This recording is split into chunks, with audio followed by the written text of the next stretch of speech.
All right, let's talk about reviews and testimonials because you want your clients to say cool stuff about you, but not everything they say actually helps bring in more leads. And wouldn't it be great if you could get a lot more leads from your reviews? Now, I'm going to tell you the best stuff your clients can say, some medium stuff, and things that shouldn't even make it into your reviews at all.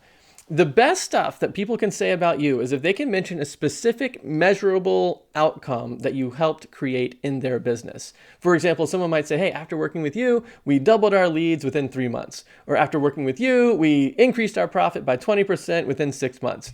Or after working with you, we reduced our support time by half because now we have this automated, self-serve support system that we didn't have before, whatever. And then what will happen is people will look at those reviews and say, wow, those are some really cool outcomes. I wish I had a little bit of that in my business. I'll hire you to get that result in my business too, because you're giving away something that I want also.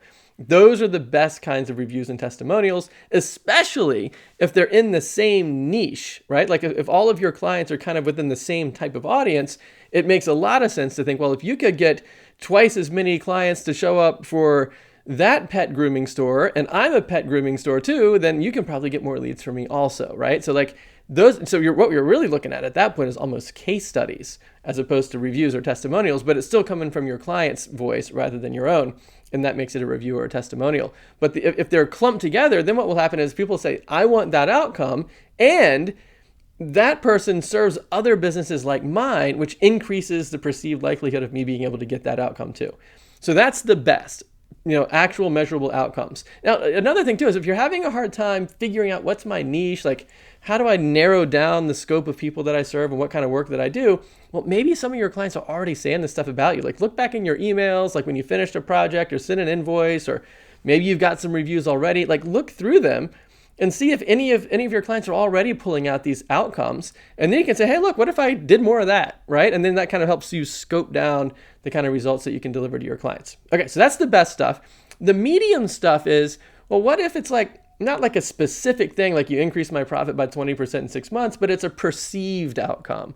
And I'm not stressing out about my website anymore because anytime we need to change our hours or update a page or do anything, I just send them over to you and you take care of it, and you're saving me from having to hire a full-time employee, and you're doing it faster and better than even if I did have an employee. It's really great working with you for those reasons, right? So it's not like a specific business outcome in terms of like more traffic, more sales, more leads or something like that.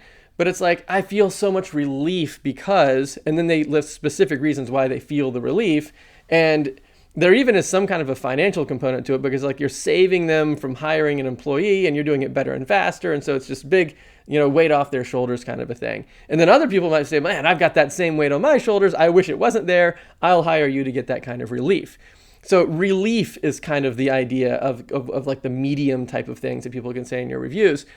But then the worst ones are, you don't want your reviews to just be stuff that if you didn't do it, you should probably be fired, right? So it's like, and this is what most people's reviews are. Like almost whenever I review someone else's website and I look through the reviews and the testimonials, almost all of them are like, oh, well, you answer the phone or you respond to my emails or you have fair pricing or something like that, right? It's like, well, if you didn't have any of that stuff, then I would never want to work with you in the first place. I would just either fire you or never hire you to begin with.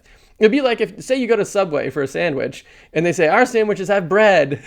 It's like, well, if your sandwich didn't have bread, it's not even a sandwich, right? So it's like, you don't want to say stuff in the reviews that would just be otherwise disqualifying or requirement to work with you in the first place, because nobody's going to look at that and be like, oh, well, if I could have some of that in my business, that would be great, right? So like those are the worst things that you don't want your reviews to say that stuff. So when you're asking your clients to write a review for you, ask them to pull out what they thought the big benefit was that they got from working with you, and as measurable and as specific as it can be, the better it will be. So good testimonials are ones where your client talks about something specific that changed for the better in their business because of you. And if you do something like that, I guarantee you will get a lot more leads from your reviews.